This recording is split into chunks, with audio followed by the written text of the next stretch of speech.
Kalau untuk jumlah narkoba terbesar yang pernah masuk ke Sumatera Barat? Sekarang itu Sumatera Barat itu sebagai daerah pengumpul narkotika. Kita ada beberapa titik yang memang sering kita lakukan pemantauan juga. Peta daerah rawan narkoba di Sumatera Barat ini, Bang, itu di mana nih daerah yang rawannya itu? Rawannya. Jadi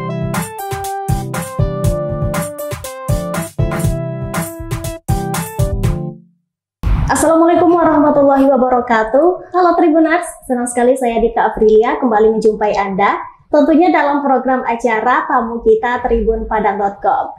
Pada episode kali ini kita akan membahas sebuah topik yang cukup panas ini. Biasanya tamu kita itu ada yang ringan-ringannya, sekarang ini cukup berat ini. Sebuah isu yang lagi marak-maraknya di Sumatera Barat ini. Dan bersama saya telah hadir Bang Rangga Noverio selaku Kasih Wastati Bidang Pemberantasan BNNP Sumatera Barat. Halo Bang Rangga. Bang Rangga, apa kabarnya Bang? baik, panas ya sekarang ya kayaknya. Cuaca Padang emang lagi panas-panasnya Bang. Boleh disapa nih Bang, Tribuners yang ada di rumah? Boleh.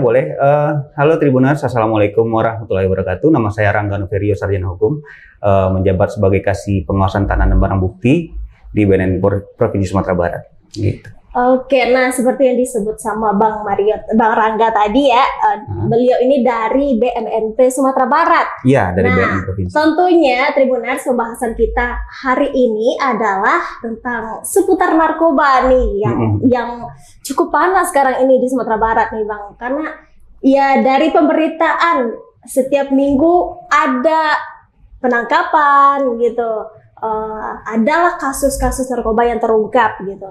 Dan cukup marak saat ini. Dan tentunya kita akan tanya nih sama Bang Rangga selaku ahlinya di bidangnya ini terkait narkoba di Sumatera Barat ini. Oke Bang Rangga, langsung saja nih. Boleh? Kita masuk ke pertanyaan pertama. Kalau di peta daerah rawan narkoba di Sumatera Barat ini Bang, itu di mana nih daerah yang rawannya itu? Rawannya.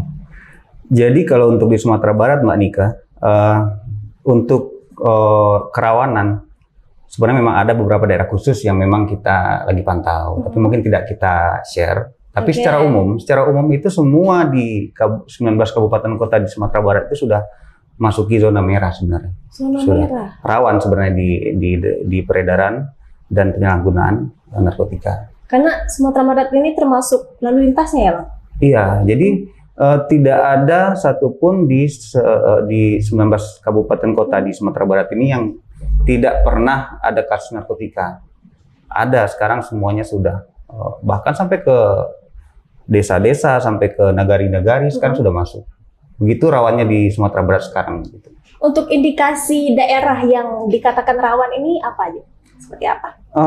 Kalau untuk indikasi daerah yang dikatakan rawan itu adalah meningkatnya penyalahgunaan narkotika di daerah tersebut, meningkatnya penangkapan baik bandar, pengedar maupun kurir ataupun daerah asal kurir tersebut, mungkin begitu. Jadi itu yang akan menandakan bagi kita sebagai sebagai peringatan bagi kita ini daerah harus diawasi.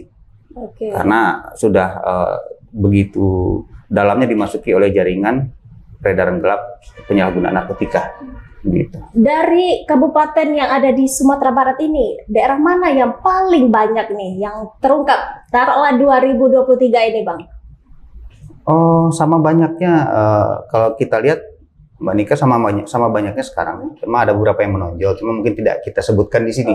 Masih dalam apa masih ya dalam pengembangan. ini? Pertama, yang kedua juga nanti kita akan, biar kita itu tugas kita lah. Tapi nanti untuk masyarakat agar diingat bahwasanya semuanya itu daerah sudah rawan. Jadi sama-sama kita bantu, sama-sama bahu-membahu untuk peduli terhadap narkotika. Mungkin begitu. Melihat banyaknya penyebaran narkoba di Sumatera Barat ini Bang, itu kira-kira modus dari penyebarannya ini apa gitu? Dan kira-kira kalau menurut Abang sendiri, kenapa bisa sangat banyak gitu penyebaran narkoba di Sumatera Barat ini? Jadi kalau untuk modus ini hal yang menarik.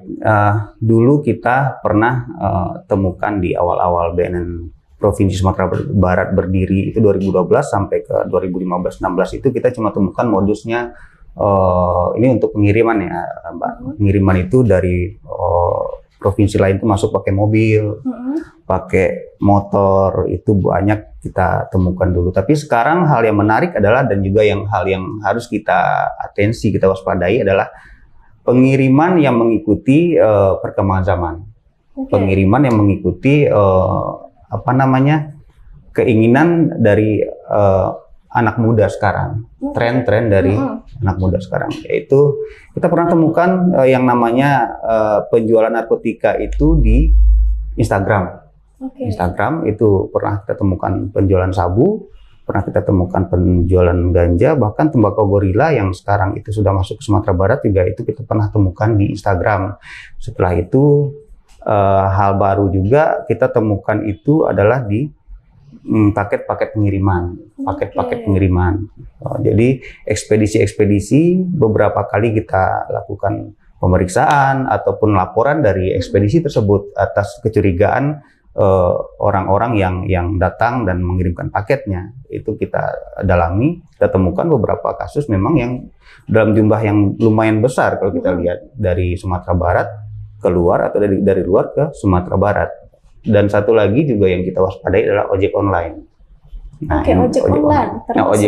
Termasuk. Ojek online itu sebenarnya kalau kita lihat ojek online itu, kenapa dia bisa disalahgunakan seperti itu ya, bukan salah dari drivernya juga, bukan, karena yang mengirimkan tentu saja tidak tahu apa yang dikirimkan. Nah, itu yang bahayanya. Jadi rekan-rekan mungkin pesan juga bagi rekan-rekan yang bekerja sebagai driver ojek online atau hal seperti itulah, jadi hati-hati dalam menerima pesanan-pesanan.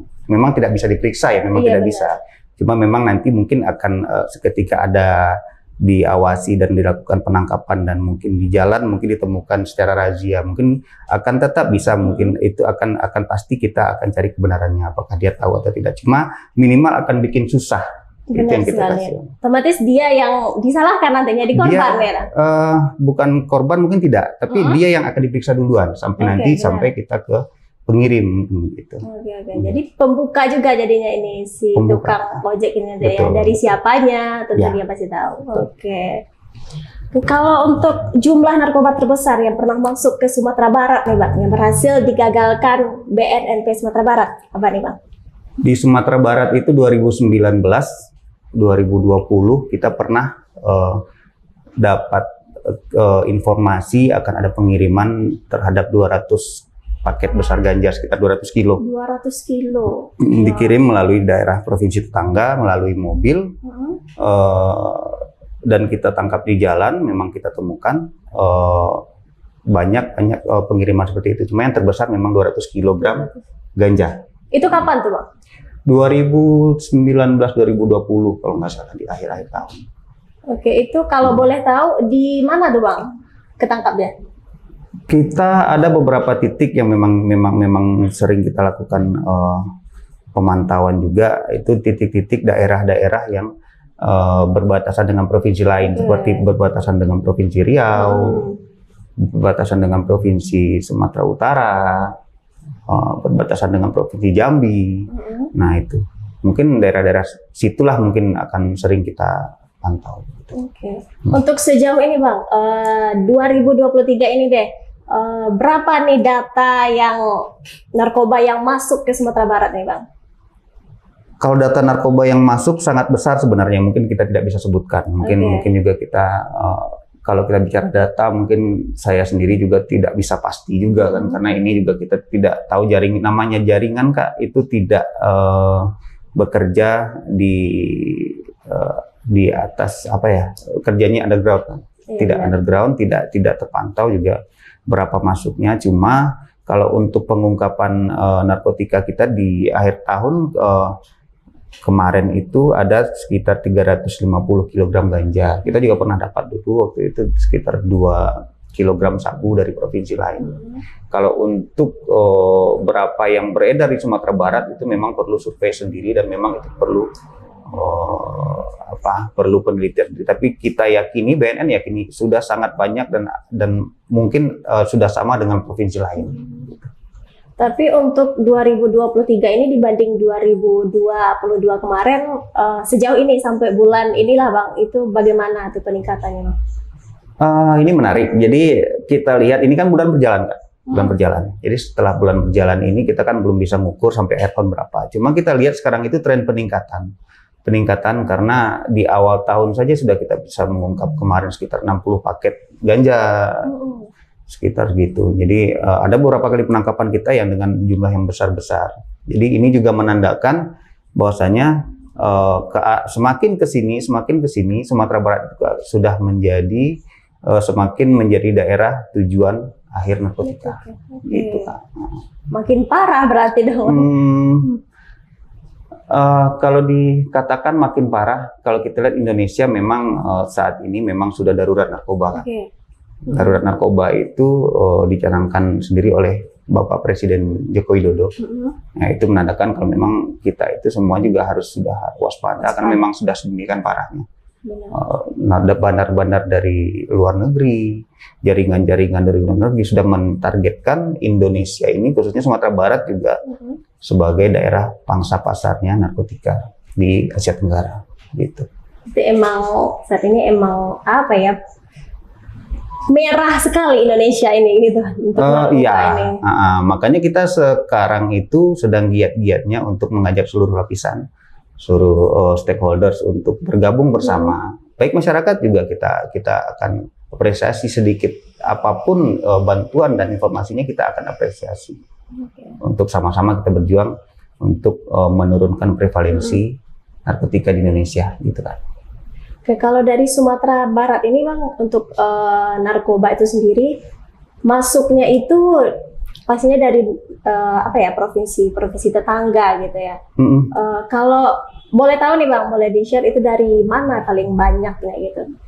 Kalau narkotika, kalau peta jalur narkotika kita itu dari Sumatera Barat itu kan sebenarnya begini.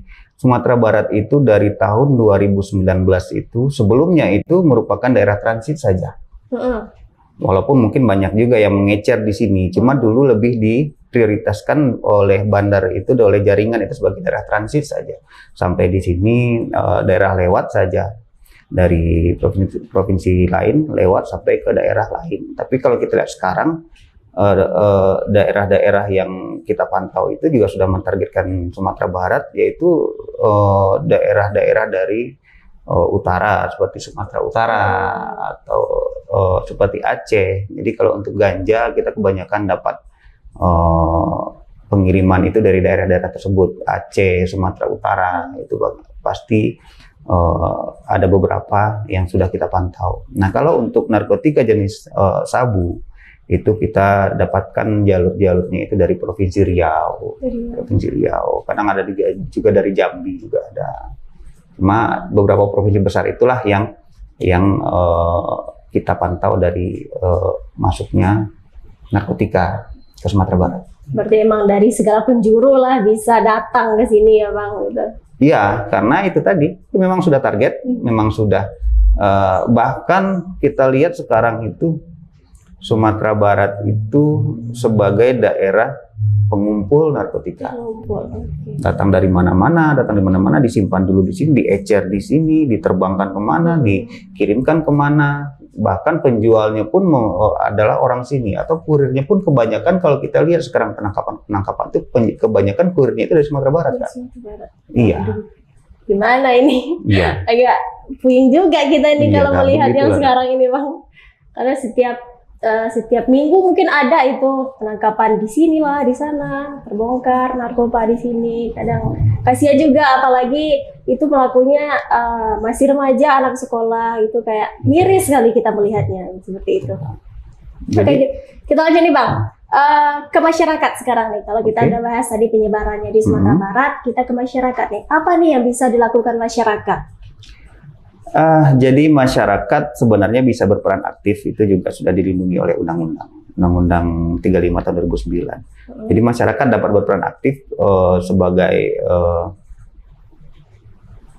kalau dari kita namanya penggiat juga ada sebagai pembantu lah, bukan pembantu ya, sebagai apa ya, sebagai rekan dari BNN, dari lapisan masyarakat untuk kita mengetahui peredaran daerah di suatu daerah. Nah itu juga pertama itu peran serta masyarakat itu ya sebagai kita sekarang itu sedang giat-giatnya untuk melatih masyarakat agar aware terhadap narkotika, agar aware terhadap perkembangan tren pengguna, agar aware terhadap ciri-ciri pengguna narkotika. Jadi sekarang itu sudah banyak yang kita latih daerah-daerah dan juga kampung-kampung yang sudah kita datangi. Jadi kalau bentuk peran serta masyarakat sendiri yaitu setelah kita berikan edukasi, setelah kita berikan pemahaman terhadap apa itu bahaya narkotika, bagaimana perkembangannya, itu kita harapkan masyarakat itu banyak yang bisa meneruskan ke keluarga, ke lingkungan, lingkungan kerja atau daerah di rumah, minimal keluarga dulu lah. Bagaimana menyiasati penyalahgunaan narkotika ini untuk penyalahguna. Tapi kalau untuk pengedar, ada informasi kita ada nanti mungkin kita bisa share juga nomor telepon call center BNN. BNNP Sumbar juga sudah ada kita call centernya. Kita akan jamin setiap pelapor itu akan kita atensi. Karena sudah peraturan SOP di BNN, setiap laporan harus kita atensi, itu kita selidiki kebenarannya dan kita mempunyai kewajiban untuk melaporkan kembali kepada yang melapor. Apakah itu ya nanti kita lihatlah apakah memang di situ ada betul laporannya atau tidak, atau memang perlu didalami lagi, nanti pasti akan dilaporkan. Jadi masyarakat kalau sedikit apapun terkait dengan penyalahgunaan narkotika, terkait dengan peredaran gelap narkotika, ada hal-hal yang mencurigakan terkait dengan tetangga misalnya atau rekan kerja, ya silakan. Nanti kita akan coba dalami, kita akan coba bantulah. Kalau memang untuk pengguna kita bantu, tapi kalau untuk pengedar atau kurir atau bandar itu akan kita coba untuk selidiki. Tadi ada abang menyebutkan kalau ciri-ciri nih dari pengguna narkoba. Kadang saya pernah nih mendapatkan suatu kasus di lingkungan saya. Kadang orang itu ada bilang lihat bibirnya hitam aja, oh ini pengguna nih. Jadi kayak bisa nih dijelaskan seperti apa nih ciri-ciri kalau kita bertemu di lingkungan kita itu, Bang? Kalau narkotika itu kan kita banyak golongannya. Banyak golongan seperti ganja, sabu, bukan golongan ya, banyak jenis ya.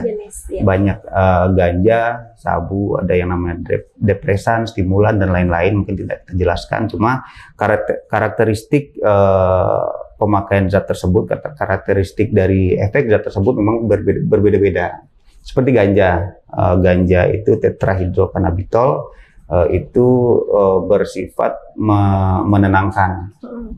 Jadi orang yang memakai itu setelah pemakaian bisa langsung setelah atau berapa jam setelah itu dia pasti akan ngerasa rileks, akan ngerasa ngantuk, banyak makan, tapi yang kita lihat memang akan timbul kemalasan, sering tidur, sering tidak peduli dengan lingkungan, terserah orang di luar mau ngapain, dia sibuk sendiri di kamar, sibuk dengan teman-temannya, bicara ngawur, ngomong tidak jelas, mungkin di lingkungannya juga kita lihat tidak 1-2 orang mungkin bergabung dengan lingkungan yang sama seperti itu.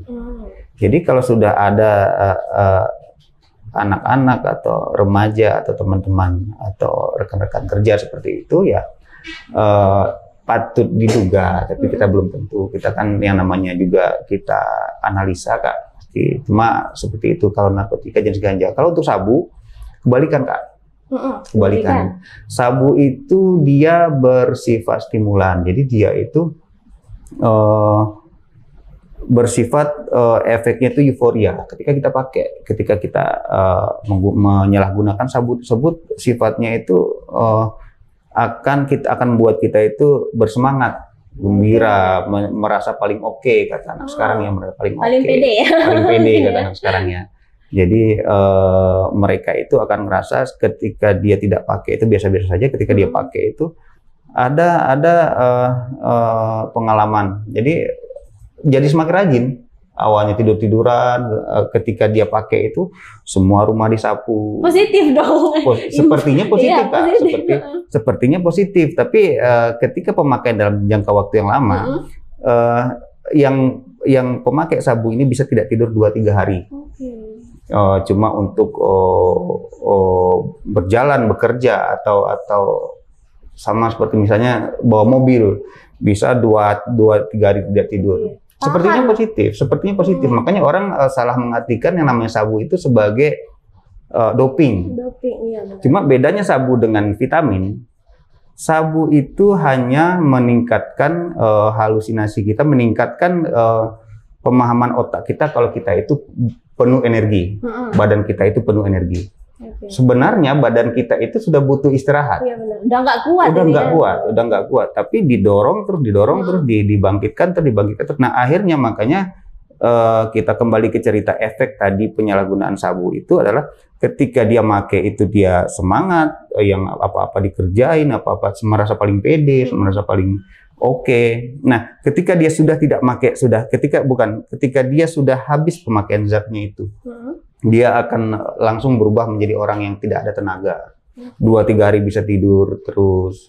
Memang seperti tidak semangat. Nah itu. Jadi ritme-ritme seperti itu kadang-kadang kita lupa di masyarakat.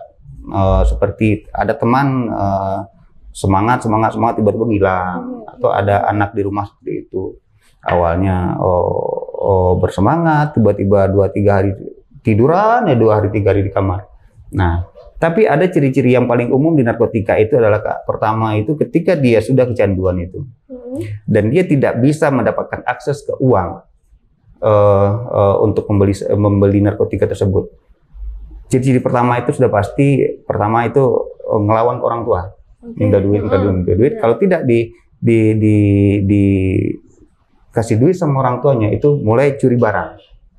Banyak kan begitu, curi barang, barang-barang di rumah pada hilang atau barang-barang tetangga pada hilang. Itu kebanyakan seperti itu. Bahkan kita pernah mendapatkan pengalaman, Kak. Jadi ini lucu ini. Jadi ketika itu kita ke sana, ada laporan anak saya sudah begini.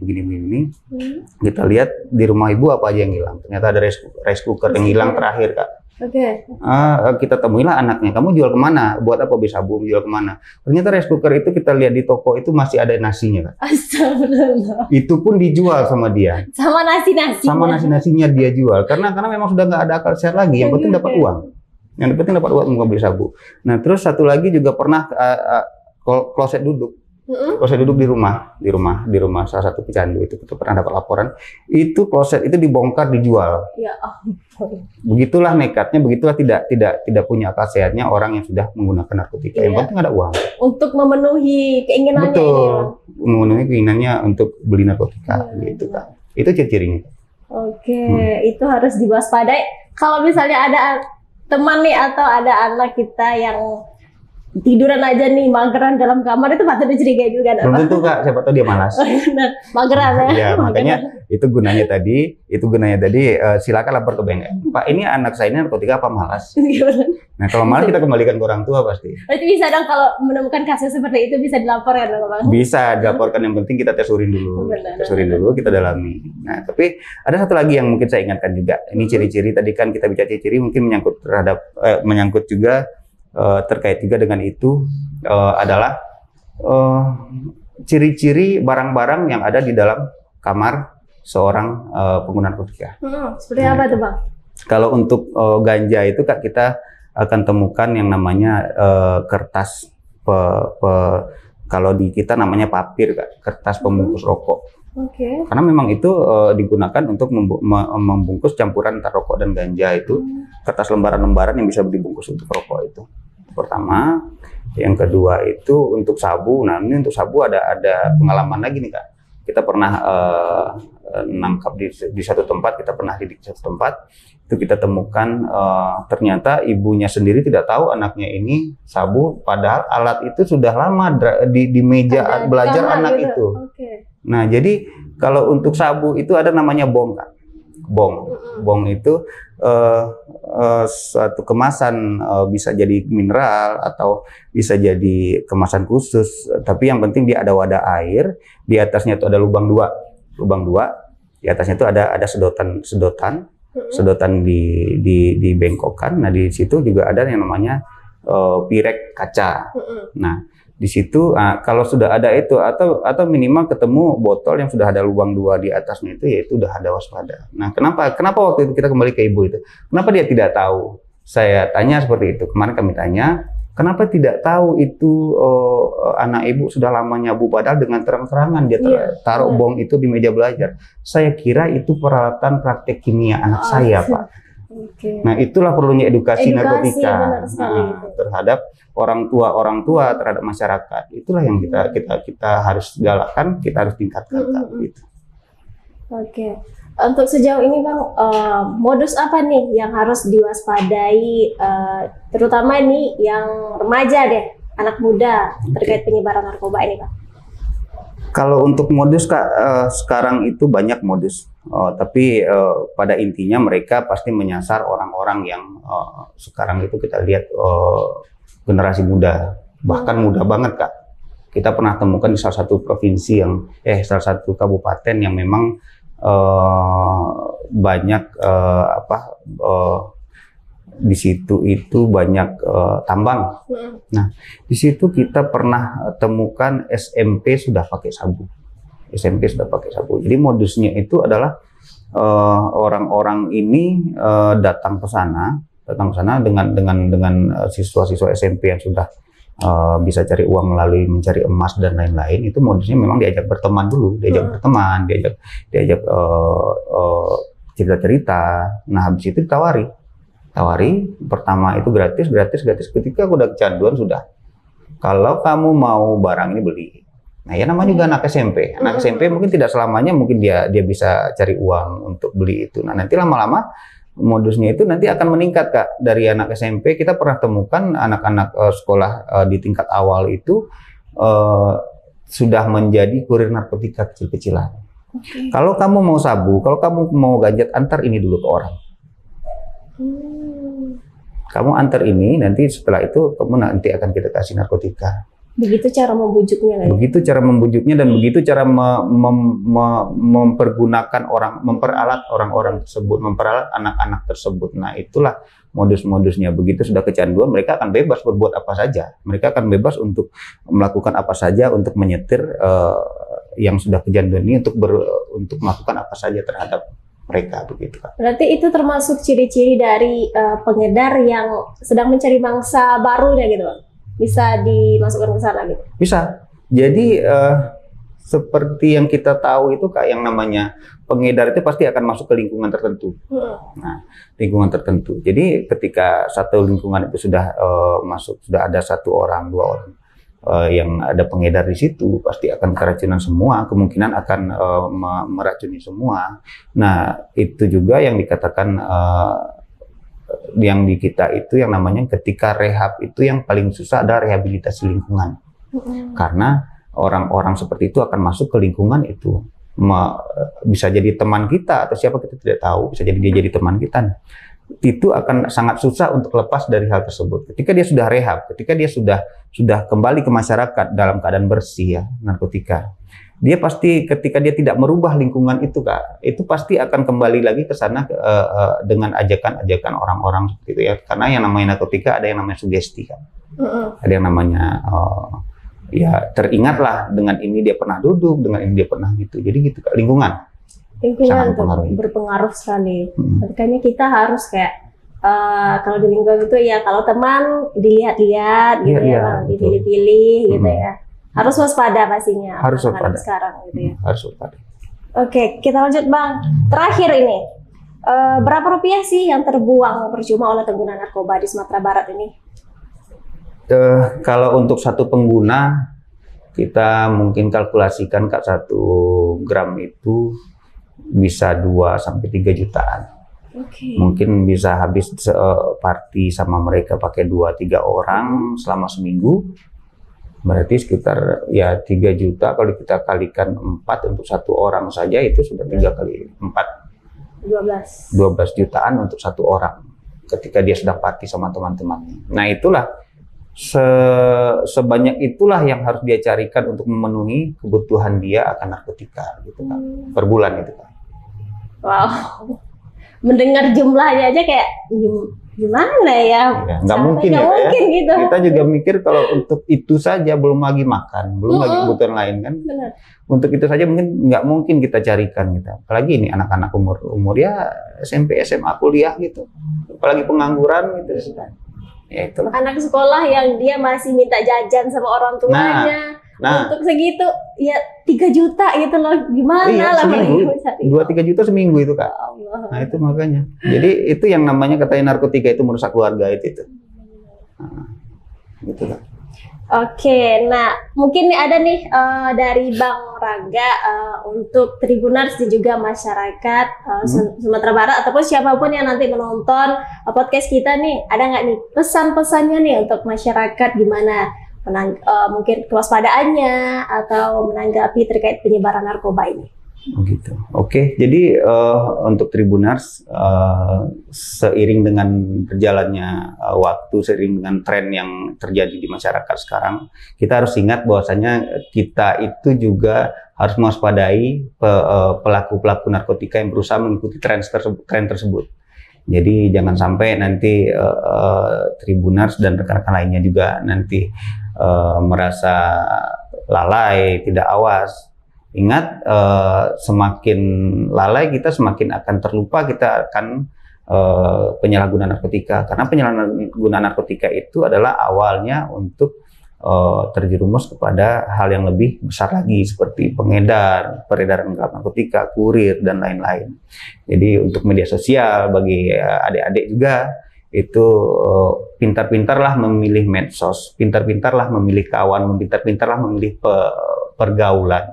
Karena sekarang apapun yang adik-adik tonton di sana, apapun yang dikonsumsi di media sosial itu sudah dimasuki oleh pengedar dan bandar narkotika. Gitu kan.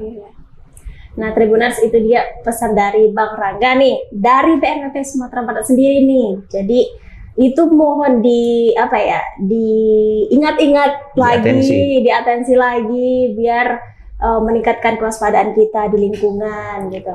Gak kerasa nih Bang, kita udah di penghujung acara nih. Sebelum kita tutup nih, ada nggak slogan dari BNN ini? Oh, BNN ya.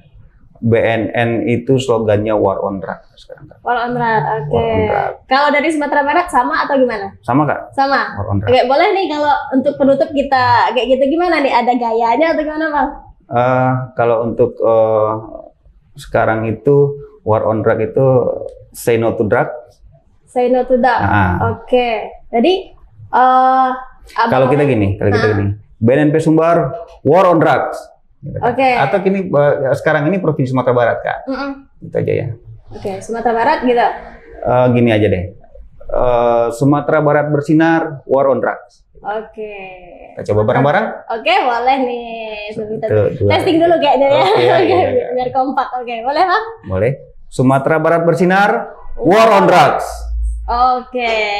Oke Tribuners, jangan lupa terus saksikan program tamu kita tentunya dengan narasumber yang inspiratif dan juga dengan topik-topik yang hangat dan isu-isu yang sedang hangatnya di Sumatera Barat. Saya Nika Afrilia undur diri dan juga Bang Rangga. Sumatera Barat bersinar, War on Drugs.